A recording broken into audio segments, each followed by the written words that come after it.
Yeah, we're missing all the good stuff, like me criticizing your apple juice, which I'm sure you were excited to say I was drinking apple juice instead of I soda, and then I just damn shit it, I all over your was. apple juice on top of it. So, Well, I yeah. strategically placed that Coke in the. I don't know if you realized that I had done that. Yeah, I figured Did as you assume much. I had done that on purpose, just out of Yeah, of curiosity? course I knew you did.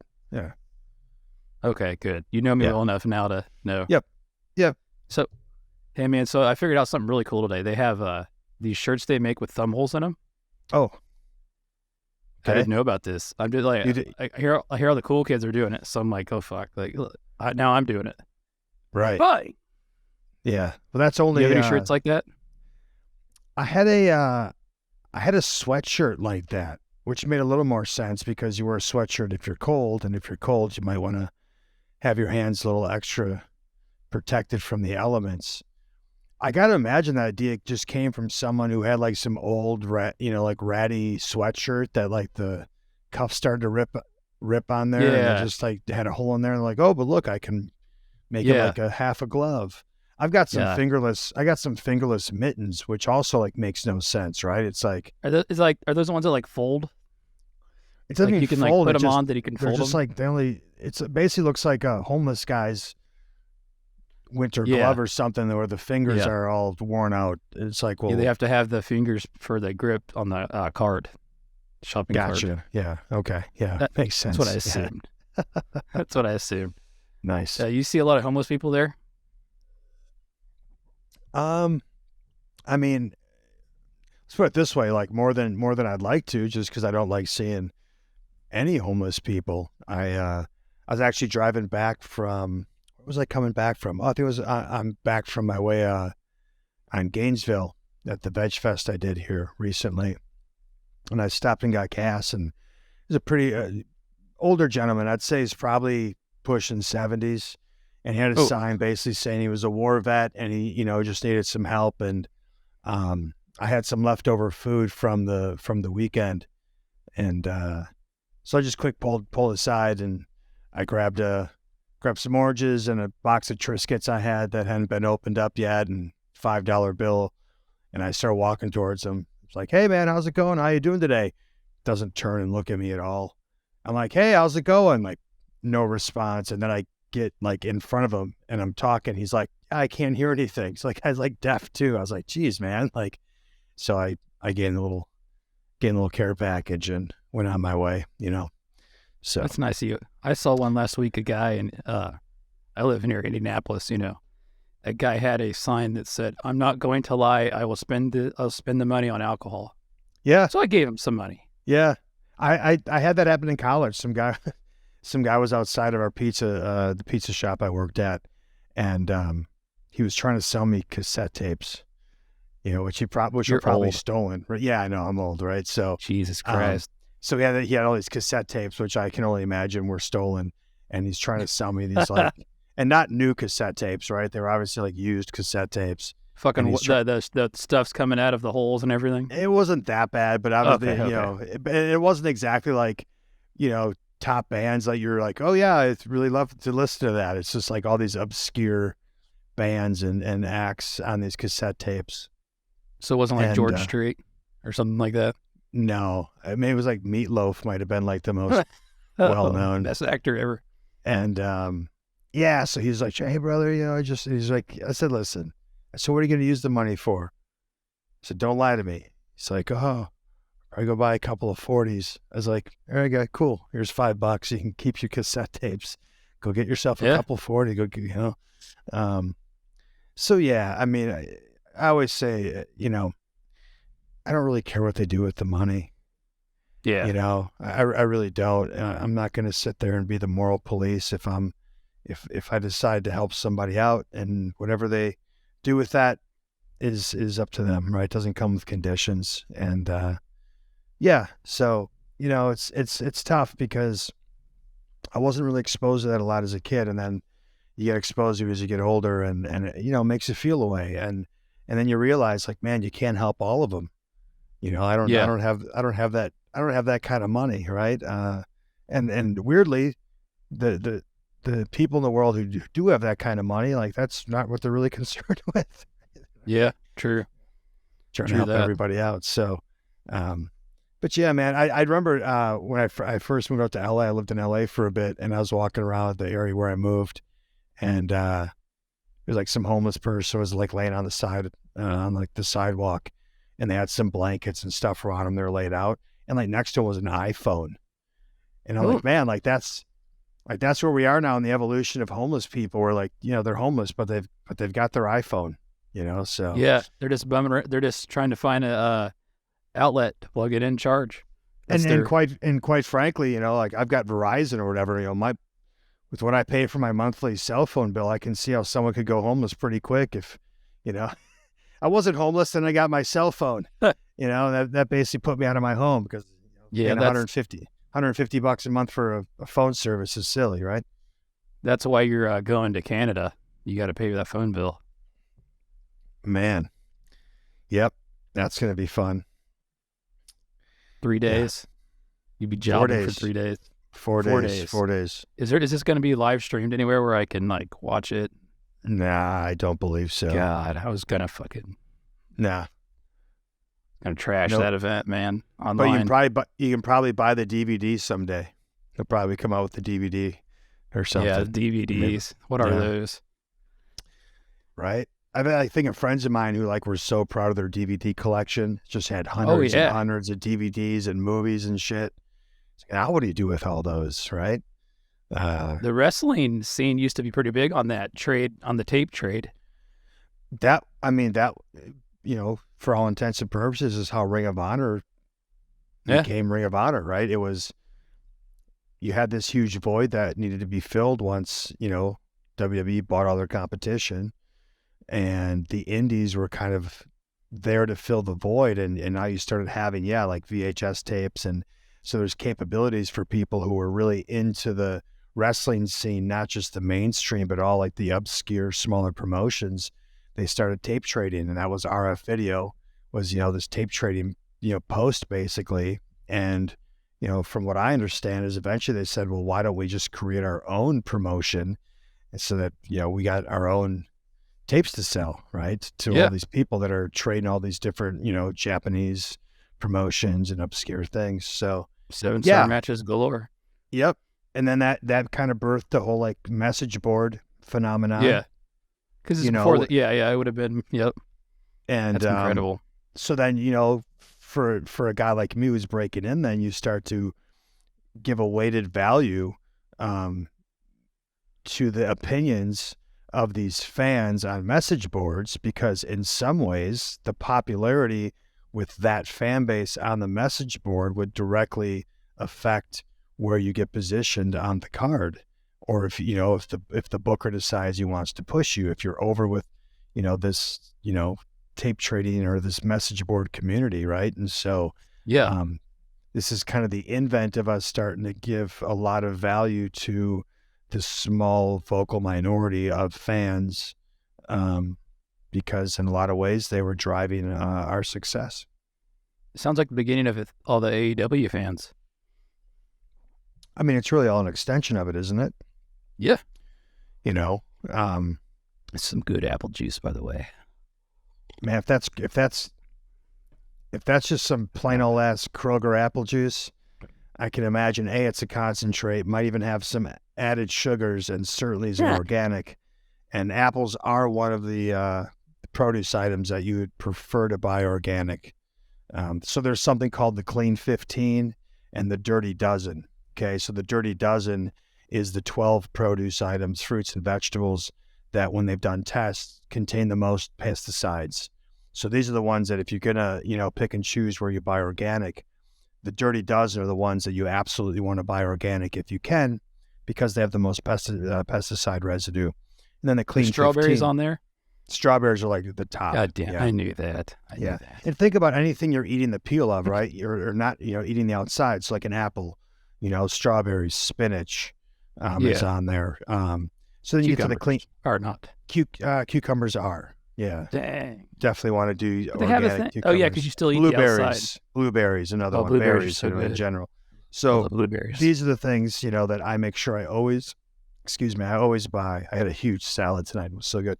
I always buy organic. And then there's the Clean 15. These are the items that there isn't much of a difference between organic and non-organic. And those are things like avocados, bananas, cauliflower, because the cauliflower tends to be naturally resistant to bugs. Hey, hold on. How did you say that? How did you say that? Cauliflower, Cauliflower? cauliflower, You said cauliflower. cauliflower. Yeah. How do you say it? Must be a Wisconsin cauliflower. Yeah, cauliflower. That's what I said. But never mind. Broccoli, eggplant, grapefruits. Those are all on the Clean 15. There's more. You can just look it up. You can web search Clean 15 Dirty Dozen, and you'll see the list of the fruits and vegetables that are the dirtiest that you want to get organic if you can, and then the ones that aren't so bad. So it's a good tool. If you're trying to pinch pennies and you can't afford to buy organic everything, and you realize, I don't need to buy organic everything. Again, avocados, really no difference. You're eating the inside of the avocados, so you're not as concerned with pesticides. So you can save some money that way and reallocate it towards these dirty dozen, like your strawberries, your blueberries, your spinach, your apples, things of that sort. So, yeah, man, these are the little tips and tricks. It's oatmeal. Oatmeal can be high in glyphosate. You want to get an organic oatmeal if you eat it. Nuts tend to really absorb pesticides. So it's like good to get organic nuts if you're going to be a nut eater.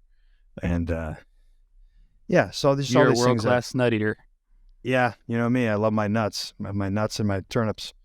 I like cashews. I use cashews for a lot. Like make cheese out of cashews. You make a cashew cheese. So yeah, it's just the things I've learned over the years as I've But studied. they turn this everything stuff. like bad. Like there's bad cashews too. Like the crazy flavored kind. I imagine they're not like world-class healthy, but I eat the fuck out of them. Huh? Well, just again, read the ingredients label. And I imagine I don't know if this is something that's part of your ritual. I'm going to assume it's not, because for most people it isn't, but it's almost impossible for me to buy something from the grocery store without reading the ingredients label first. Obviously, once I know what things are, I don't have to read it every time. But if I'm buying something new, or I'm choosing between two different kind of juices or different kind of bread or different kind of whatever it might be, peanut butter, all these things, it comes down to what's actually in it. So it's not the front of the label, which is the propaganda and the sales. It's the flipping it over and just reading the ingredients list, so you know exactly what you're buying and what you're putting in your body. And again, if someone came up to you in the street and said, "Here, drink this," and your first question would be, "Well, what is it? What's in it?" Right? But when we buy it from the grocery store, we just assume that, well, if it's there, it must be okay. And now we've got, a lot of evidence over a lot of years to say, no, the majority of stuff that's allowed in the grocery stores isn't good for you.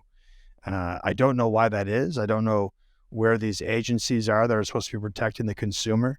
But they're failing, and they're allowing, vast majority of the food products you're going to go buy in a grocery store aren't really healthy for you, so you got to start learning to read the ingredients list, and so you know what's going in your body, and that's, kind of piggyback that. It's like with these vaccines, right? Well, what's in them?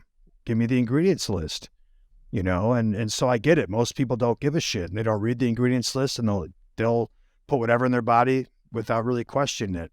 I'm the opposite. I want to know exactly what's in something before I decide to digest it or inject it into my body. You also don't grocery shop for a family. Your ass would be in that store all day looking at labels, man. You'd be like a 6-hour adventure. But I'm telling you, Jeff, like that is, again, I say, if to invest in your health, that's the time you have to put in the front end, that eventually you're going to educate yourself, and you won't have to do it, because you're going to know exactly which one to grab, because you've done the work, right? But if you never do the work and you never educate yourself, then you're just going to go through life unconsciously consuming things and just praying and hoping that Kellogg's gave a shit about your health, right? So once you start educating yourself and you know the difference, well, then you're going to have then those shopping trips will go really quick. But yeah, at first, when you're comparing pasta sauces in the aisle, and I'm comparing price to quality, right? And trying to find, that sweet spot for me, and for everyone, it's going to be different. So I might have to skew more to the price and have to sacrifice some quality, but or some people have plenty of money and they can buy the absolute best ingredients and products across the board. So everyone gets to figure that part out for themselves.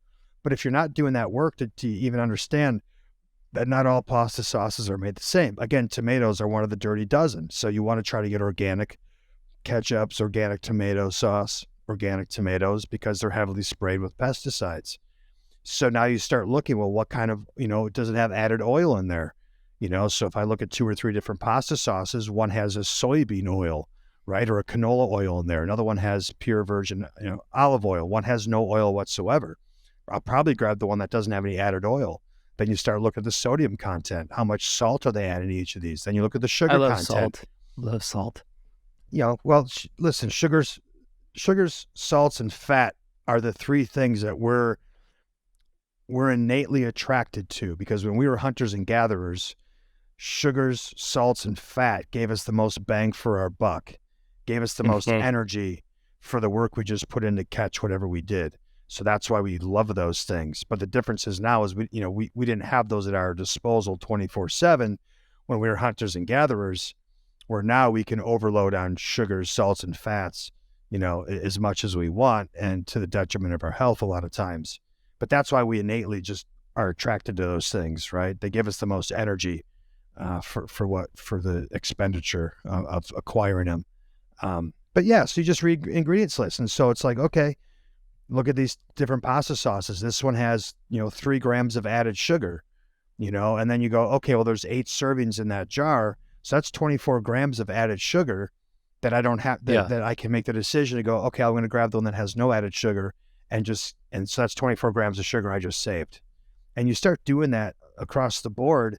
And then if you want to drink that soda every once in a while as a treat, okay, but you're consciously knowing, hey, I'm about to consume 39 grams of sugar. That's what's in the soda, right? And I only know that because I looked, right? Now, how much is in a soda? Fuck, 39 grams of sugar. That's a fuck ton of sugar. That's a lot of sugar when you break it down. Do you keep like a food diary, like a journal every day? I have. I don't now. When I'm really trying to dial in, though, my diet, then I will. I'll take, but in the early stages, back when I kind of first started this journey, I had notebooks where I would track, and it was fucking tedious.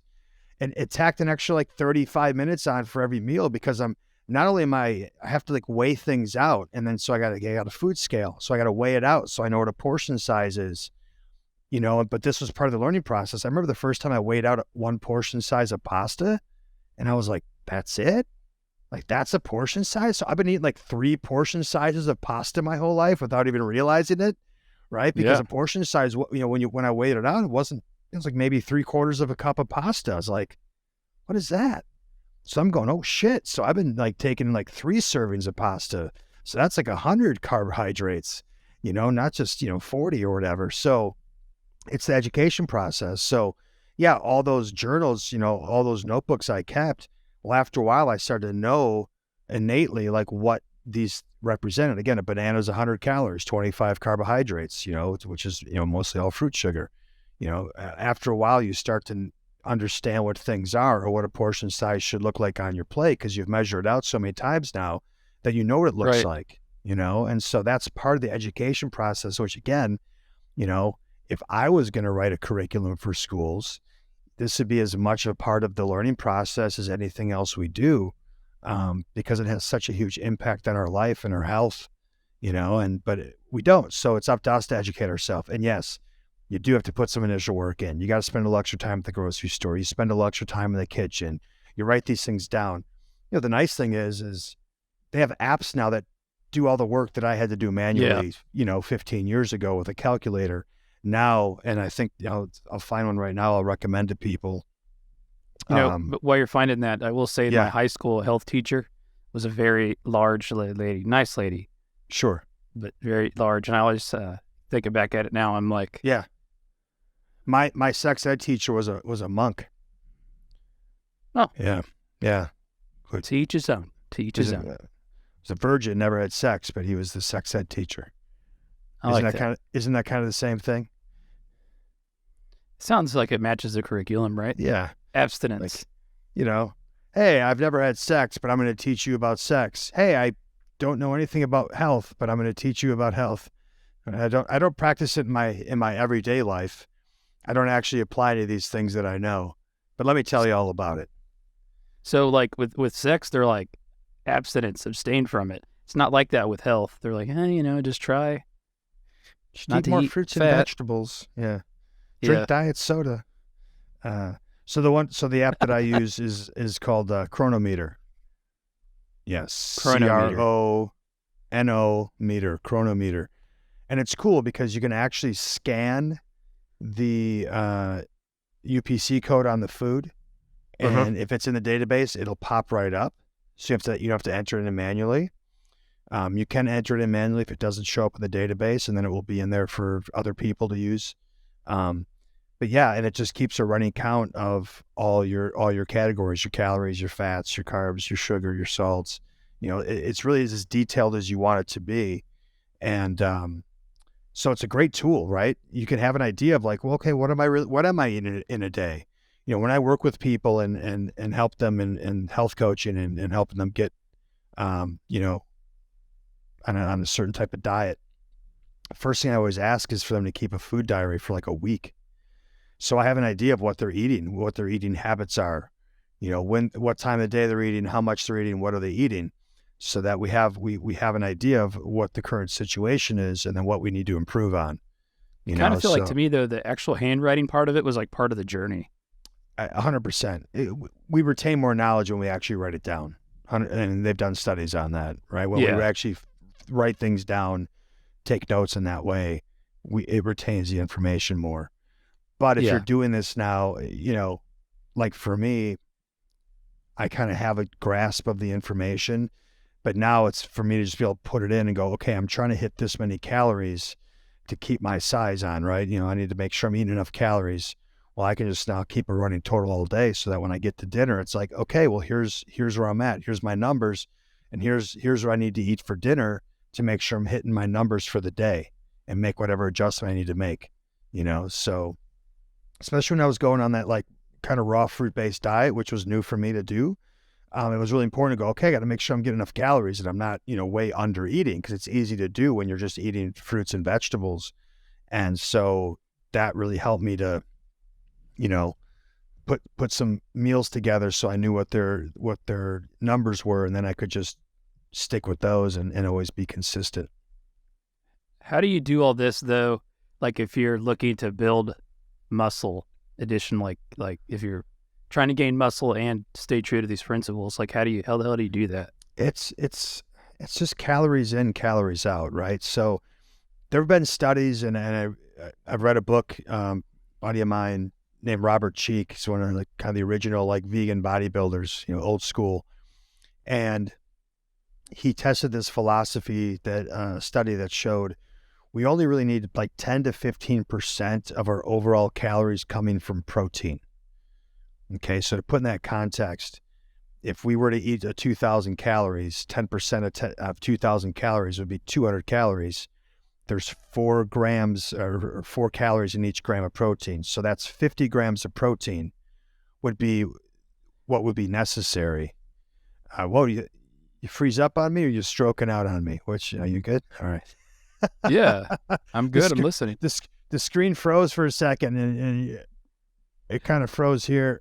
Oh, sorry. Yeah. Thought you're anyway. Well, I am drinking this apple You juice, so know, you never fucking know.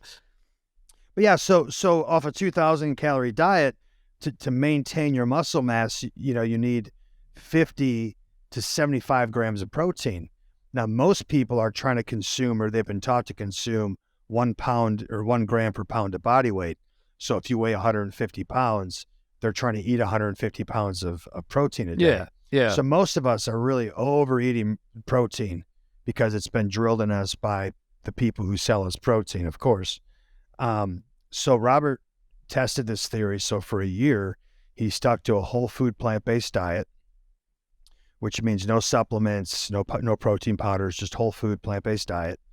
He was lifting heavy to put on size, and he was sticking to that 10 to 15% of his overall calories coming from protein. And in a year, he put on like 20, 25 pounds of muscle, right? And so the thing is if you want to put on muscle, you don't just up your protein, but you up your overall calories. So you go from, okay, 2,000, well, I'm going to stake 3,000 calories in a day, so now my protein, if I'm still sticking at 10% or 15%, is going to go up, but everything's going up, not just the protein. So when it comes down to keeping on size for me, which I've lost some size since I haven't been as So active. In TNA, you actually got pretty big there on the last runs. So what were you doing then? So 2011, 12, when I got really big, hey, just full disclosure, I went on some testosterone therapy,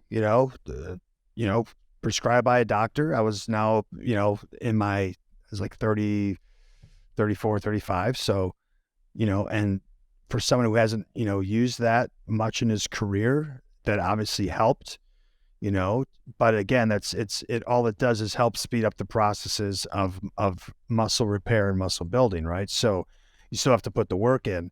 I was really focused and committed to lifting. I mean, it was probably the most consistent I'd been in the gym, following a program day in and day out, lifting heavy, like just trying to lift really heavy for the first time in a while.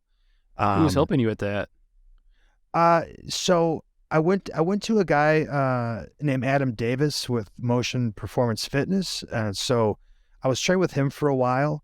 But then after that, just myself, I was in a good routine and I had a good program that I was able to stick to, and then eating, consistently on my eating. And really that's the magic formula at the end of the day. If you ask anyone who's had success in fitness and bodybuilding, it just comes down to consistency. And that's one thing I've struggled with, admittedly, over my, my life, is just staying consistent with things, staying disciplined with things, not letting I can tell that. Not letting life. What do you mean by that?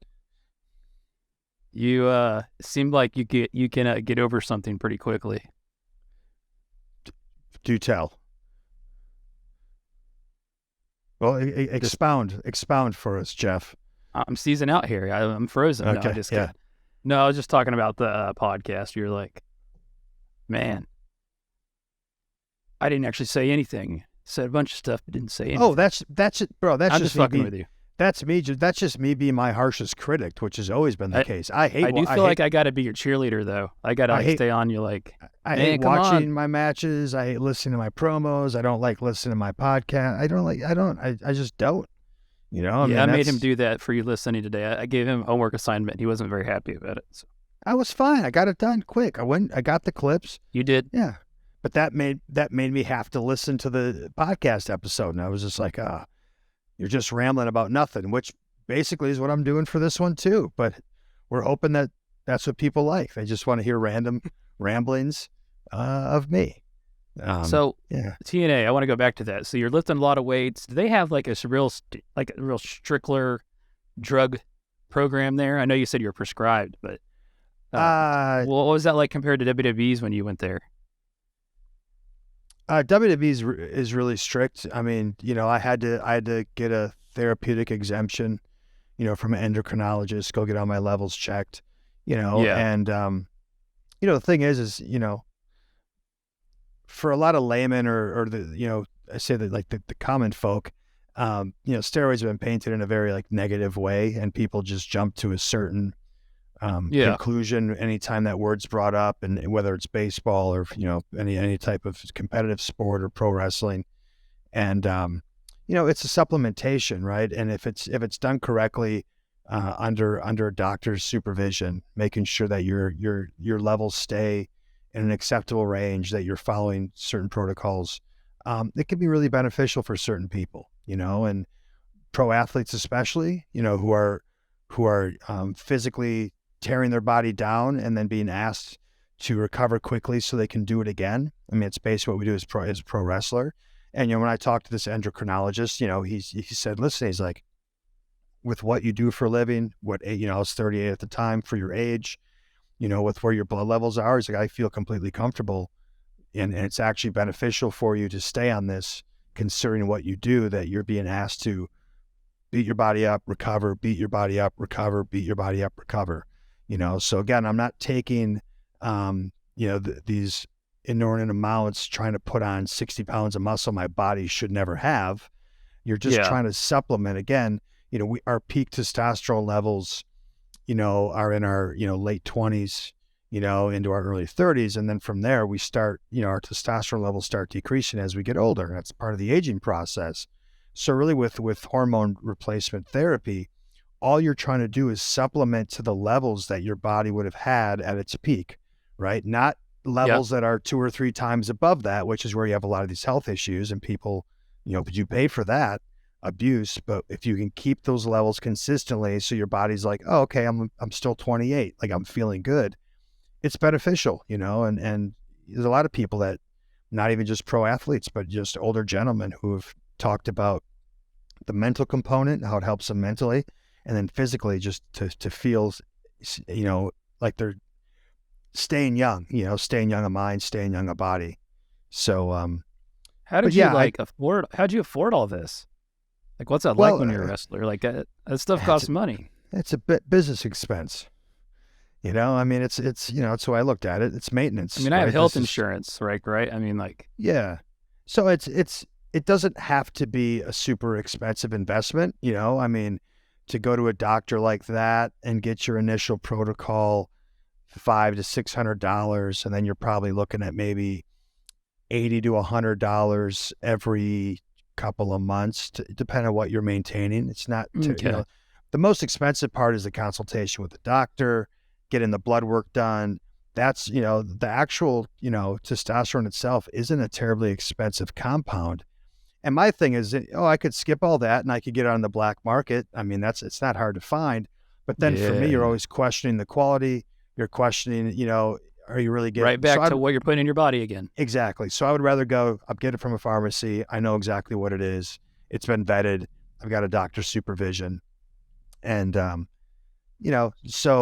as far as your original question, I think TNA just tried to mimic what WWE was doing as far Hmm. as that, just to say we have a policy. And let's be honest here. Um, Part of WWE's policy, TNA's policy, is the optics. When you become a publicly traded company like WWE did, they had to change a lot of the things they did from an optics standpoint of how it looked to make sure that they were keeping their shareholders happy and their public image was being kept to a certain standard to not affect their business and their stock prices. So I always heard this story where they told Scott Steiner he needed to get tested. He could take a test, and he said right, he would when Triple H would. again, He likes to tell that story. and this is in pro sports too, right? Um, you know, baseball. Baseball had this problem, and they call it the steroid era, and it's Oh like, yeah, well, anybody that admitted to that was like, yeah, yeah, well, and a lot of guys just lied about it, which to me was Ryan Braun from the Milwaukee Brewers. Again, I'm a yeah. Milwaukee sports fan, so he got caught lying about taking performance enhancing drugs. The thing is, it wasn't really performance enhancing. He was trying to get over some injuries, and this is going to speed up the process of getting over injuries and getting back on the field. And my biggest disappointment when he got busted lying is that he lied. He didn't just come out and tell the truth to say, listen, here's the reality. A lot of us professional athletes, with the demand that we're putting on our body physically, we take this. We take some type of substance to help us perform or to be able to stay on the field and perform. It's a part of what we do here. Right, wrong, or indifferent. But to sit there and lie about it, to me, that's where I was like, man, he would have gained my respect that he just leveled and said, you know what, I did. A lot of us do it. I'm not saying that's right, but it's part of this game. We're being asked to do things that aren't natural to the human body from an athletic standpoint. And I Yep. want to get back on the field and help my team. So I took this to help see out the process. I apologize. And I've learned from it and moving on, Yeah. I mean, that would have made a big difference for sure. Yeah. So, but yeah, but so the question is like, well, you look at sometimes the people that test positive and get in trouble, and it's like, wait, you really tested that guy? So we're skipping the most obvious higher William Regal. profile. yeah, we're skipping the higher profile Oh, that's people that are a little more yeah. protected. And That's but we random got to though. we got to make sure the policies looks like it's effective. So then we go test some guy down here, and he gets in trouble, and then it looks like we're doing our job, and we care. Why do you think that I know it's a publicly traded company and that's going to be your answer, but Uh-huh. why does wrestling try to like uphold the same standards as like a professional competitive sport like baseball? I mean, Like they used to have all these athletic commissions and shit back in the day. sure. Like it's not a sport necessarily. I would have that conversation anytime that, we were in a state that had commissions and we're having to go through the Yeah. dog and pony show of the commissioners there and taking let's take your blood pressure. And I'm like, do you guys Jeez. do this? Do you guys do this when Sesame Street on Ice comes into town too? I was like, Yeah. 'cause Circus Soleil. Yeah. Yeah. yeah, we're more closely resembled to those performers than I am any, boxer or MMA Yeah. fighter. You're not I always love, literally competing like physically at like yeah, yeah. I would love it because they always have like the form you fill out, and a lot of times on the questions is what's your win loss record. So I just make up something completely Oh ridiculous. my gosh. Like I have a clue what it is, but I would just make up some Well, ridiculous if you're in win loss AEW, you record. would. Yeah, but yeah, I think and again, it's just a shakedown, right? Why do I think they do it? Because yeah, it's public perception, and they have to. You want to forego the moral outrage of those people who are always looking for something to be outraged about, and so that's just one of them. And then when you have wrestlers dying at an early age from things that could be contributed to steroid abuse, then yeah, I think there's also there is an honest part of that is trying to protect the performer from himself, right? Because it's a very competitive business. And if I know that I put on an extra 10 pounds or I look a certain way, it's going to help me in my position in the company. A lot of times, we don't do things in our best interest as athletes or as performers. We're so focused on the goal that we're willing to make some compromises along the way for our own health and our well-being. So I think the company felt like, it's in their best interest to protect the performer from himself in these matters and at least have some guidelines. And again, I'm sure there's plenty of guys in WWE who do take some type of Yeah. supplemental therapy with a doctor's supervision, using the correct amounts, having the blood work done, and it is beneficial for what they're doing. I don't know if other pro sports allow that whatsoever, but again, we always tend to steroids is like this umbrella term that people like just have kind of demonized. But, things like cortisone is a steroid, right? And so we get Yeah. cortisone injections all the time in sports to be able to go out there and play. So and then I always made the argument, well, what's more performance enhancing? Taking some steroids as a baseball player or getting LASIK surgery so you now have perfect vision, right? And so if we're worried about performance enhancing things, well, maybe you just play with the vision that you have and you don't get to enhance your vision with surgery and lasers. I think that would be even more of a benefit than taking a testosterone, right? So then for me, that's like, well, what are we really arguing here? If we're worried about a level playing field and it's all fair all around for everybody. Wait till the people find out that you had calf implants back in the day. They're going to be infuriated. I just made that up, by the way. You've never had calf implants, right? You never had that? Calf implants? Yeah. Was it Buff Bagwell that had calf implants? Yeah, I think it was. I think it was. I did want to ask you a steroid question real quick, though. So is your view on it, because when the Chris Benoit thing happened, it was like brought to light again? Yeah. Like they hit that to the, they were that's driving that to the moon until that's what Chris they wanted. Nowinski came out and said the other things. But has your opinion changed since then from now? Like, I know you were newer in it then, but like, what were you thinking when all that happened? Here's what I was thinking as I was watching the mainstream news coverage on that event. I was like, wow, if they're this misinformed and this off base on this story, how misinformed and off base are they on all the other stories? Because they were they were factually misstating things of, timelines of where people work. They were rolling out all these guests to give their expert opinion that weren't guests, that had agendas, that weren't really well respected within the wrestling industry, but they were rolling them out like they were, and making their voice, meaningful. And I was just watching going, wow, like, so if they're this wrong here, then I have to assume this is kind of just how it is. It's just made up and wrong. And yeah, the minute they could attach the steroid thing on there, I mean, that was 100% where they were going to run with it, and yeah, as I think now, as we're learning, is that it was probably much more related to mental health issues and repeated concussions, and how that can bring on, things like depression and some of these things that can trigger people. And it's unfortunate that,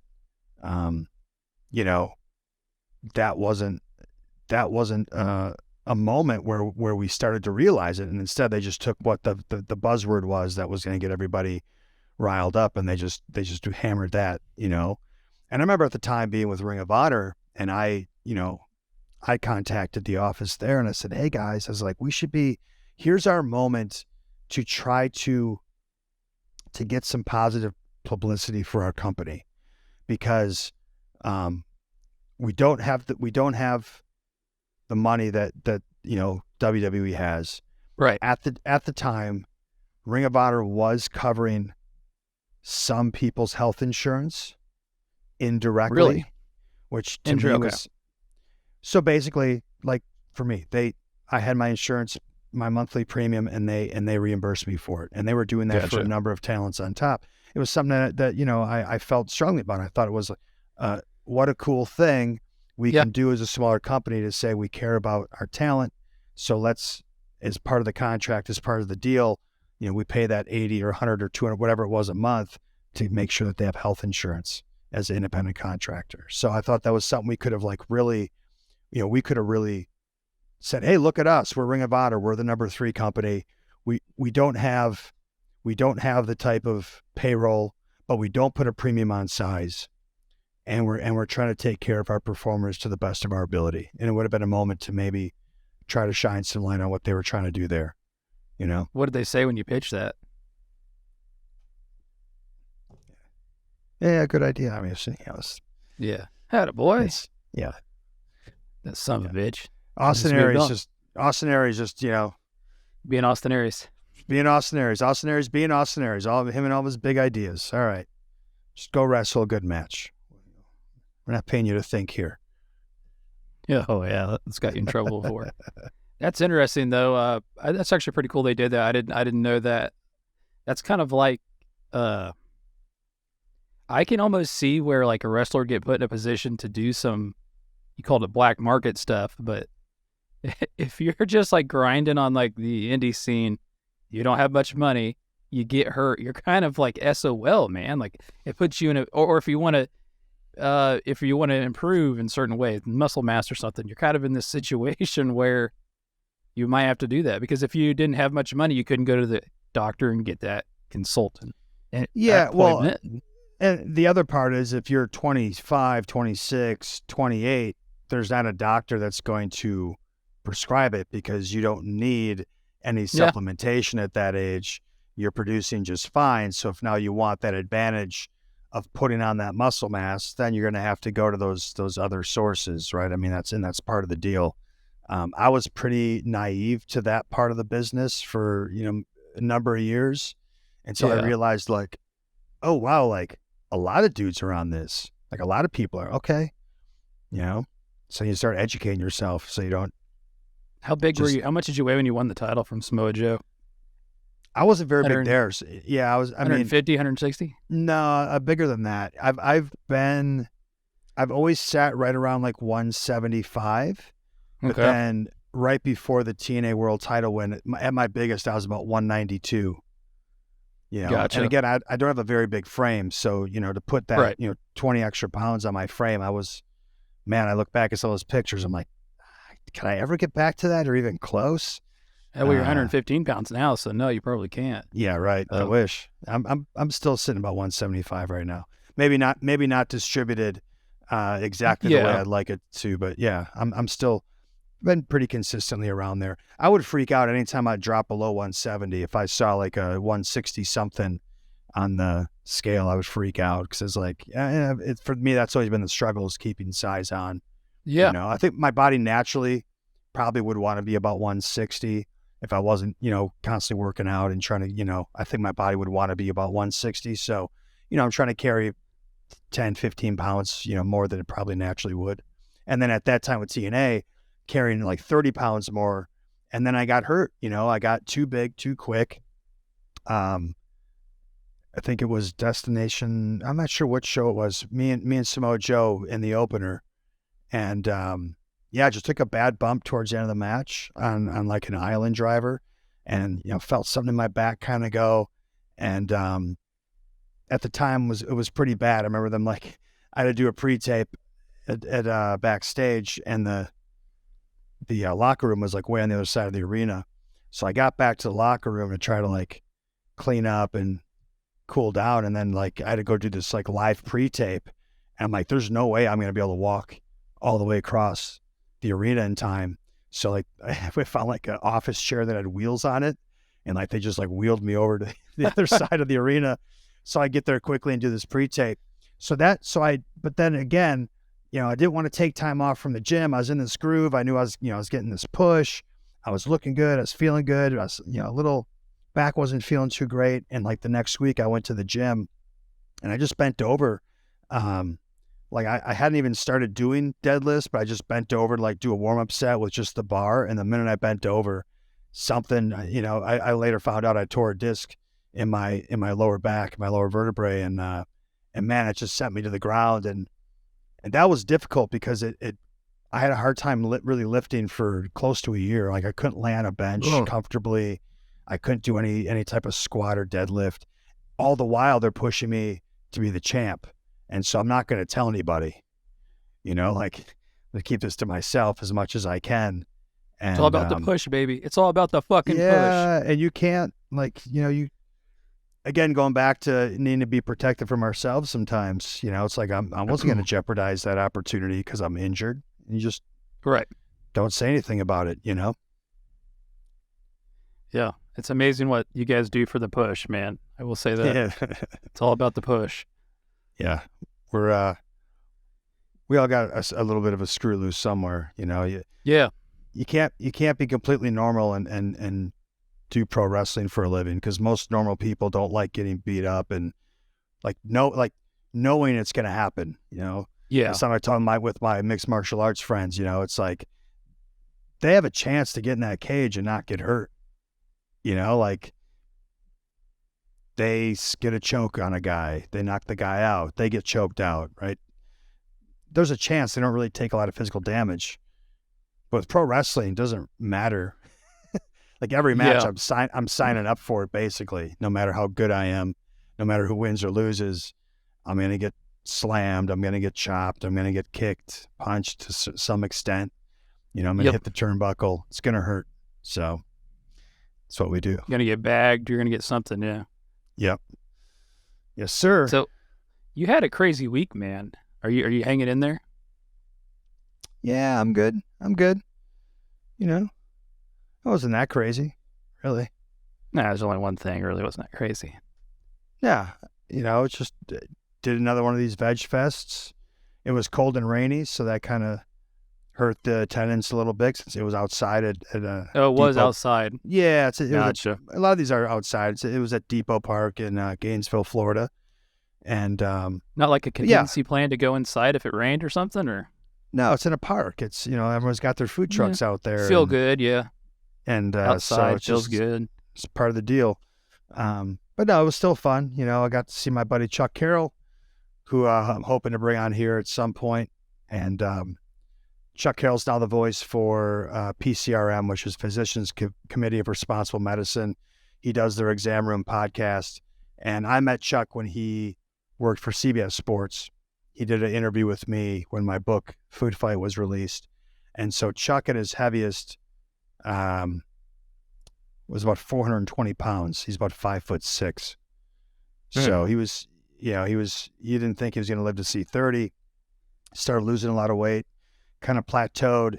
And so after we did the interview with my book, I said, "Hey man, you ever thought about going vegan?" I said, "You've come so far, you've put so much work in. I think this could be the thing that puts you over the top." And turned him onto a couple of documentaries to watch. And in no time at all, he adopted a vegan lifestyle. He left CBS Sports and started doing the exam room. And I think they said they just hit 12 million downloads for their exam room podcast over the course of it. So, Was that documentary Super Size Me, or I mean, what was it? I think I told him to watch What the Health, and the other one was What the Health was one of them, and Forks Over Knives. Yeah, those are the two. Did you watch Super Size Me? Yeah, I saw that too. Yeah. Oh, it's painful watching him force himself to eat that food. And then realizing a lot of people just do that by choice. Like he was getting sick at first. His body was not. I think he was either vegan or vegetarian. I don't remember, but I just remember him forcing himself, and his body just could not handle it at first. But it did adapt to it. Have you ever seen where they've done studies with the fast food, like hamburgers and French fries, where they'll put them somewhere for like 30 years, and they'll come back, and the hamburger is still completely fine, like nothing's happened to it? Really? Yes. Go do a little research on it. It doesn't decay. It doesn't mold. Like that's, you're like, well, what are they putting in this that gives it a 15-year shelf life? And then is that something I should... Cheeseburger, 15 years? Yeah. Wow. Is that something I should be putting in my body? I think that's the title of this episode. Is that something I should be putting in my body? Yeah. That could be a good title to draw attention. Yeah, it could be. Maybe we could do that as like one of the little like weekly games. Is this something I should put in my body? And then just pull up something random like, hey, a banana. Well, define what you mean by put this inside your body, and is it organic? Is it organic? And exactly where are you putting it and how? Because the pesticides could be bad if it wasn't organic and you tried to put it somewhere where you shouldn't, then you could get some sort of infection. Right. Yes. Apple juice. Staph infection or something. Yeah, this apple juice is so good, man. I'm feeling great tonight. Yeah, man. But no, it was good. It's a little Super Bowl happened recently. I went out. Me and Chuck went out and watched that at a watering hole in Gainesville. I didn't really watch a lot of the Super Bowl. Me and him were really catching up. What the hell is a watering hole? I don't know. I'm not familiar. A bar. What's it called? A watering hole? Is that like a Florida thing, or no? That's a like old school like Western thing, I think. Like like the old Westerns. The back room, like the okay. Speakeasy. Speakeasy. Okay, all right. The water. Okay. Yeah, so went there and the game was on. I was kind of half watching it. It was funny though. Like people that were there, I think they were watching the game, but when halftime came on, it was like they were all like in a trance. Like they're, everyone just be quiet. Like they were just like so focused. I was like, wow, man. Rihanna's pregnant. It's all sorts of weird stuff for that. That's very interesting. Very interesting halftime show, especially off the heels of the Sam Smith Grammy performance too, right? And some similarities there. But I'm not going to. What was the Dr. Dre Eminem one? That was a great one. It took me back to the good old days. Yeah. Was that last year or the year before? I don't know. It's not important. I don't know. It's hard. It's I watch sports a lot differently now than I did, say, 5 years ago, just with my perspective of everything and how it's changed. So looking for the propaganda and the messaging that's, being interlaced in all these things. And it's interesting. I'll leave it at that. So we've been rambling on for a while, but I'll ask you one more thing. So we're not going to talk about the other thing that happened during the week that I'm still laughing about. What is it? Your social media account. Oh, my Twitter getting hacked? Your Twitter got hacked by a crypto bro. Yeah. Yeah. That was the highlight of my week. Yeah. I mean, I honestly, I didn't really care. I was more worried about it than you were. 100% you were. 100% you were. You got NFT, bro. Man, the crypto guy got you, dude. Man. Well, I got it back. It only took a few days. And luckily, yeah, they spammed a few people with the crypto stuff, but they didn't go and change anything within there. They didn't like unfollow or follow a bunch of people. Everything was pretty much left untouched. And I think once people started reporting him because he was impersonating like a legit crypto guy, Yeah. then I think it got shut down pretty quick, and I was able to regain control today. So I You was did just see kind a of like, cute little message though to the show oh account, yeah, to the show account. Hi, bro. just to let you know, guy. You're like, fuck, Yeah, I didn't bastard. respond. I didn't respond. You know what, man? I just looked at it like that. Then that's what's supposed to happen. That I'm not supposed to. I have a love-hate relationship with Twitter anyway, right? Yeah, you do. I don't particularly like Twitter. I understand that I've got a certain amount of platform on there, and it's a necessary evil. But it certainly can bring as much toxicity and negativity as it can positivity and joy. So I was like, well, maybe I'm not supposed to have Twitter. Maybe it's just, this is my way to just. You were. I was like, dude, you can get it back. You're like, well, I don't know. Well, it is what it is. I'm like, dude, you're gonna get your Twitter account back. You're like, kind of like, kind of hope I don't and have an excuse to not have to use it. Yeah, So, didn't work out for you that way though. But yeah, so that got your was account back. There was like 5 minutes where I was like, oh shit. And I was more worried. I was like trying to think of like, is there any sensitive information in my DMs? Right. Like who's all sent me dick pictures that I got to worry about? Yeah, you never know. Can I just say this for the record? I have never sent a dick picture to anyone ever. Like I don't even understand the whole concept. But I always say this: it must have worked for someone at some point, or guys wouldn't do it. Right? Yeah. Like if it didn't work, like guys wouldn't do it. So it had to work for some dude somewhere. Speaking of dick pics, did you see that Brett Favre is suing Pat McAfee? Yeah. Come on, Brett. Pat McAfee was eating that alive on his show, man. I was like, know. Man. Brett's getting some bad advice. Yeah. Well, it's New Your Homeland. That's why I brought it up. Yeah. Well, you know I what? assume he was like Superman to you back in the day. No, I mean, not really. I've been really good at not putting athletes on pedestals just because they can throw a ball far, or hit a ball far, or whatever. So, and that's one thing I'll say is I've become more of a fan of Aaron Rodgers in the last couple of years as he's come out and spoken out on some things.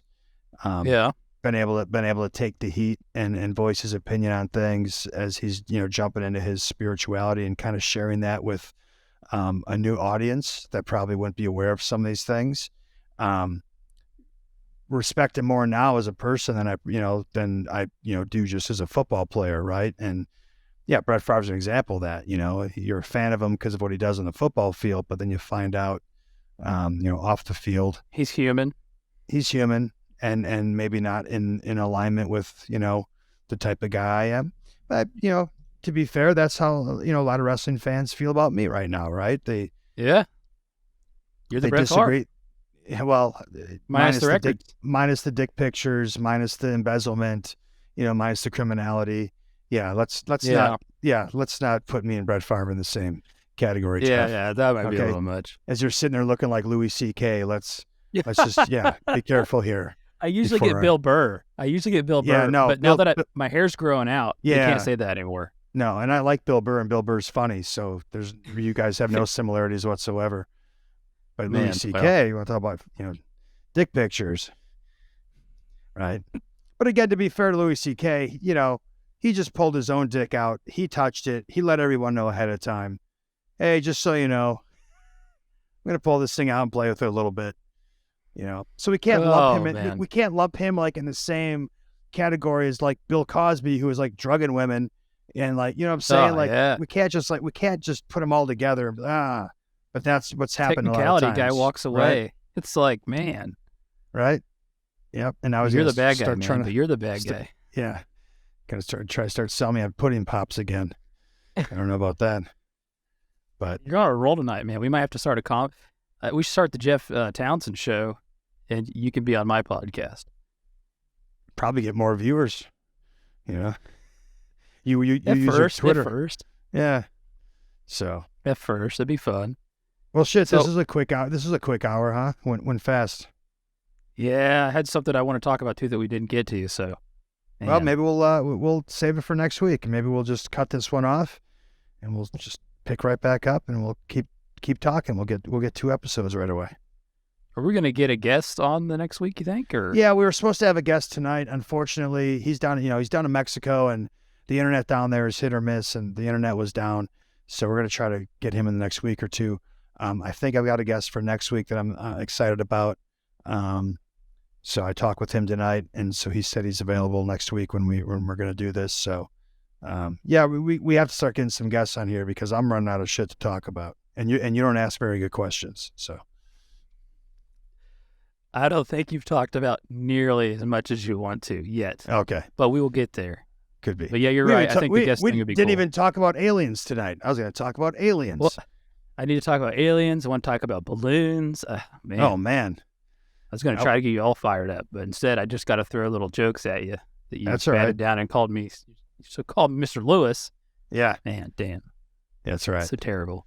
Man, do you want to take it home? Do you want to try to give the spill here of and speaking out loud here, I will send you the information on getting that site up and running because we're going to do that real short, sweet, and simple. AustinAriesShow.com. Yep, AustinAriesShow.com will be coming your way soon. Until then, you can of course follow us at Austin Aries Show on YouTube, at Austin Aries Show on Twitter, and at Austin Aries Show on Instagram. You can email AustinAriesShow@gmail.com. And your questions, comments, concerns, go tell me to fuck myself, whatever makes you feel good. And yeah, until next week, I still need a good out. I need remember Chuck Woolery had we back in 2 and 2, right? I need I've got my something. shit. I've got my shit, but you don't have your shit. Yeah, but I've no one got 2 cares. things. No one You got to cares get your about your thing. shit, Jeff. Well, I've got an intro and I've got an outro go-to that I've used for years. You gotta find that with yourself, you know? I'll get there. This is what I'm not Yeah. even 6 shows in. You've been doing this for 14 years. So I'll come up with something. You know what? If you have a good outro for me, email me, AustinAriesShow@gmail.com. Give me a good outro. There When you it- go. That's a good idea. If I choose your outro for this show, I will send you a free copy of my book, Food Fight. Oh, I like There we that, go. because until then, you're going to have to use mine, which I will end the show with. Okay. Keep being you. Keep being great. And don't litter. And don't litter. Perfect.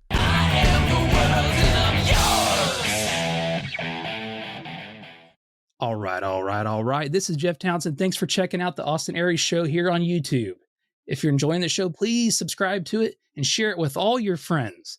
There are plenty of more videos for you to check out in the meantime.